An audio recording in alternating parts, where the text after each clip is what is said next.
ปลา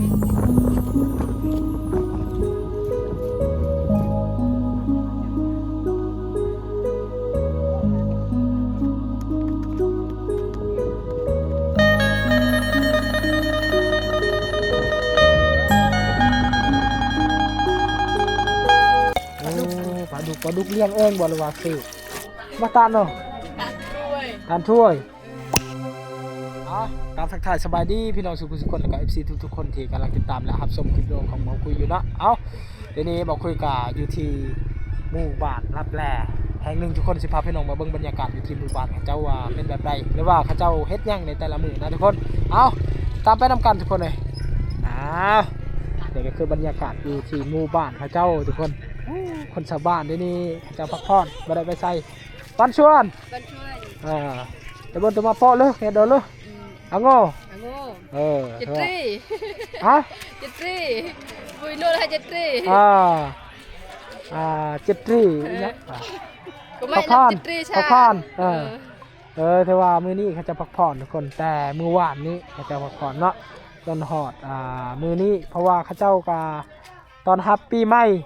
แม่นว่าช่วงท้ายปีเก่าตอนรับปีใหม่ทุกคนโอเคเดี๋ยวนี้มาคุยกับสิพาพี่น้องมาเบิ่งเพื่อนสารบ้านซองเขาเจ้านี้อันนี้ยังบ่มีแป้นเขาเจ้าก็จะเอาแพร่บาทไว้ก่อนเฮ็ดผ่าเหือนทุกคน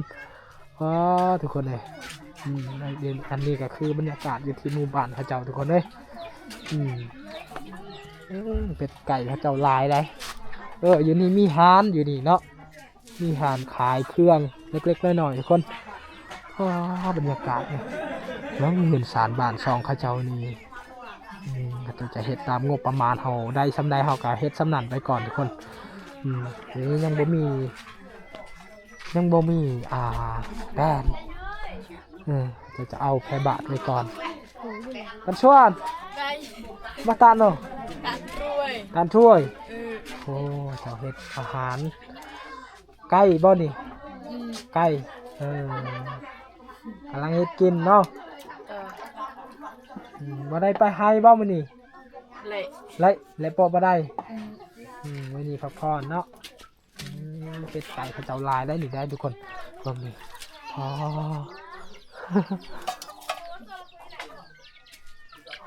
เห็นสารบ้านซองเขาเจ้านี่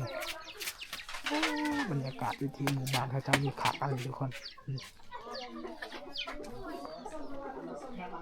แถวนี้นี่ส่วนหลาย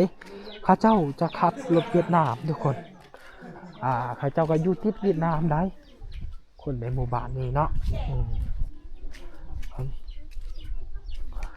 เขาเจ้านี่จะกิน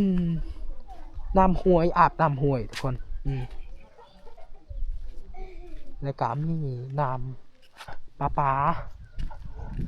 เนาะอันนี้จะเป็นเดินบ้านเขาเจ้าเดินบ้านก็มีได้ดีได้เธอว่าในสถานที่ที่เขาเจ้าอยู่นี่ก็ถือว่างามเนาะ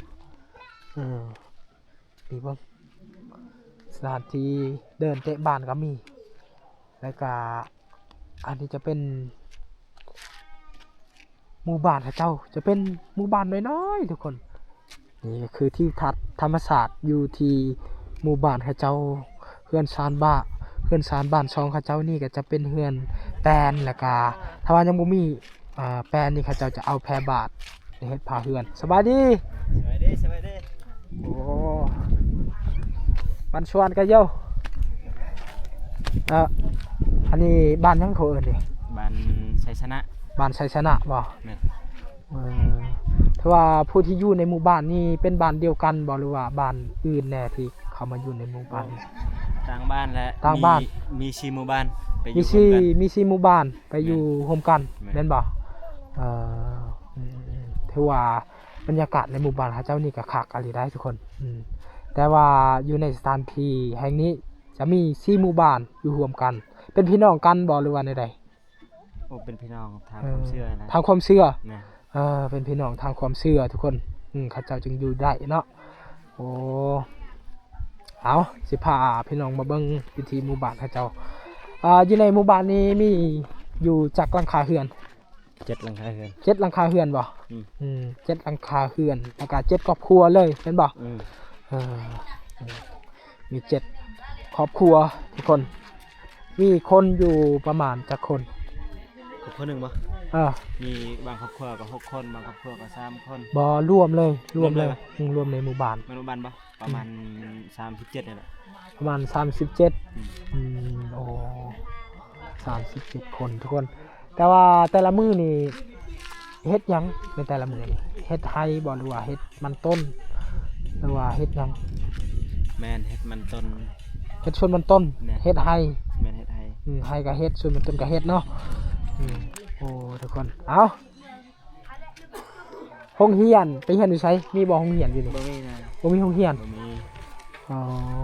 ถือว่าหมู่บ้านเขาเจ้านี่ยังบ่มีโรงเรียนทุกคนหรือว่าสิไปโรงเรียนนี่แหละใกล้เติบเขาเจ้าก็เลยบ่ได้ไปโรงเรียนเนาะต้องได้ขึ้นไปเมืองคันสิไปโรงเรียนเดี๋ยวก่อน แต่นี่ไปหาเมืองประมาณจักหลัก 8 หลัก 9 หลักนะ 8 หลัก 9 หลัก แต่ว่าน้องๆเขาเจ้าบ่มีรถเขาต้องได้ย่างเวลาไปโรงเรียนก็เลยบ่ได้ไปทุกคนเอามาน้องใบกัน ไล่ ไล่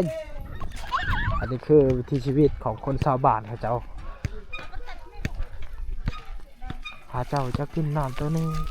คนโอ้เดินน้อยยังไง เดิน โอ้เจ้ากินน้ำตัวนี้ได้ทุกคนเขาคิดว่าเจ้ากินน้ำห่วยแล้วยังไงเดือดสาตะกี้แหละยังมีปลาดุกบ่โอ้ปลาดุกเลี้ยงเองบ่หรือว่าซื้อ บ้านโอ้ว่าปลาดุกเขาเลี้ยงเองได้เหมือนกันหลายเลยเนาะบนเอากะกันเนาะ เอาการจะมาขายคอนปัญญางัดลังมั้ยเอาละละนี่ จะกินน้ำตัวนี้ทุกคน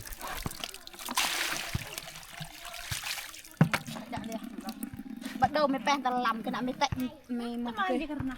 โอ้อยู่นี่น้องป่าเขาเจ้าเนาะนี่ น้องป่าเขาเจ้าอยู่นี่ทุกคนเจ้าเลี้ยงปลาดุก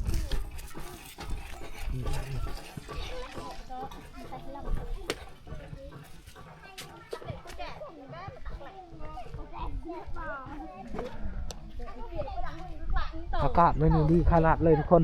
ฝนบ่ตกเนาะพอดีได้ถ่ายคลิปกับม่วนทุกคน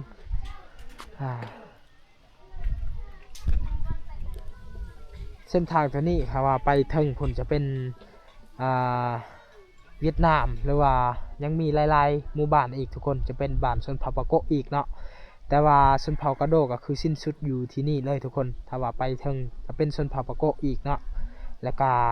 เส้นทางตัวนี้จะไปหอดประเทศเวียดนามเลยทุกคนแล้วก็คันซีไปอยู่ครั้งนี้จะเป็นเมืองสมุยหรือว่าสารวันเนาะสีออกเมืองสมุยสารวันเมืองตะโอยทุกคนแล้วก็อันนี้ก็คือเฮือนสารบ้านซองเขาเจ้าที่นี่มีหารได้ทุกคนมีหารขายเล็กๆน้อยๆเนาะจะเป็นหารสะดวกซื้อในหมู่บ้านเขาเจ้าทุกคนสินค้านี้มีสินค้ามาจากไทยแล้วก็มาจากเวียดนามแต่ว่าส่วนลายนี้เขาเจ้าจะเอาสินค้ามาจากไทยลายกว่าทุกคนโดยเฉพาะเจ้าจะขายพวกครีมอย่างต่างๆทุกคนเนาะโอ้อันนี้หน่อไม้ดองเขาเจ้าได้จะเฮ็ดหน่อไม้ดองนี่เฮ็ดบ่ทุกคน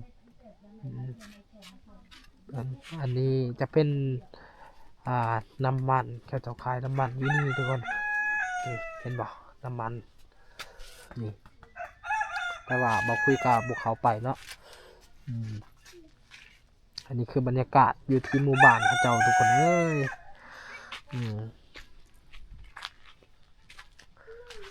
โอ้มื้อเช้านี่หนาวอลีบรรยากาศมื้อเช้านี่ทุกคนแต่ว่าเดี๋ยวนี้ก็ได้ประมาณได้เวลาประมาณ8 โมงหรือว่า9 โมงนี่บรรยากาศพอดีอุ่นทุกคนบ่หนาวแต่ว่ามื้อเช้านี่ทะเลหมอกเต็มเลยทุกคนอากาศหนาวอลีเนาะฟังเหือนซานบ้านซองข้าเจ้านี่